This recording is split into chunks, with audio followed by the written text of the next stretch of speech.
What if I told you there's one habit, proven by science, that makes people up to 10 times happier? A habit so simple, yet most people never practice it.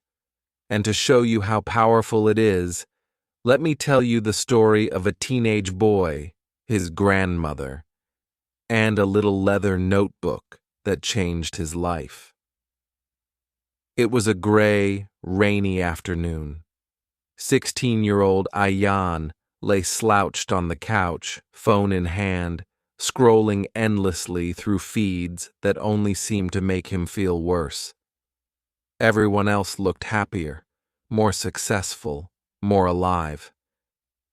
He groaned and muttered, "Life feels so boring, Nani. Everyone's happier than me, and I don't even know why."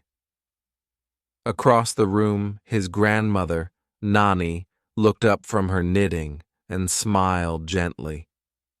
Her hands, wrinkled but steady, had lived through decades of change, struggle, and joy. She knew the weight in her grandson's voice all too well. "When I was your age," she said softly, "I felt the same. But then I discovered a habit that changed everything." Ayan perked up. "A habit? Like working harder or exercising?" She shook her head. "No, something much simpler. Something science now proves makes people up to 10 times happier." He frowned. "What is it then?" She leaned closer, her eyes sparkling, and whispered as if sharing a secret. "Gratitude." Ayan blinked. "Gratitude? That's it? Just saying thanks?" His grandmother chuckled. "Not just saying it, living it. Gratitude is training your heart to see the good, even when life isn't perfect. Scientists found that people who practice it daily have lower stress, stronger relationships, even better sleep. Gratitude rewires the brain for happiness." Still skeptical, Ayan sighed. But Nani wasn't done. She handed him a small leather notebook, its pages blank and waiting. "Write down 3 things you're grateful for every night. Do it for just 1 week. That's all I ask." That night, he scribbled lazily. 1, my phone. 2, pizza. 3, Wi-Fi.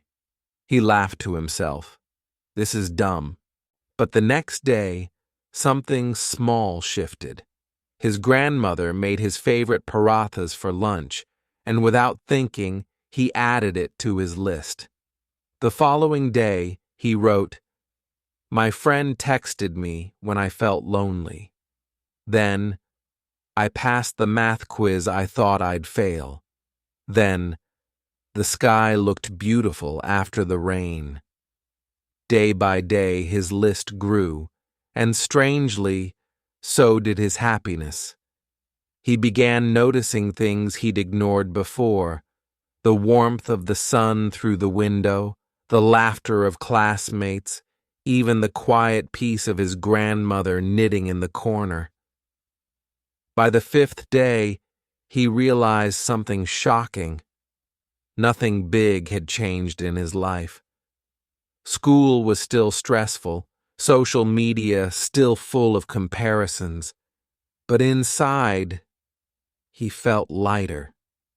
A week later, Ayan sat with his grandmother, notebook in hand, a smile spreading across his face.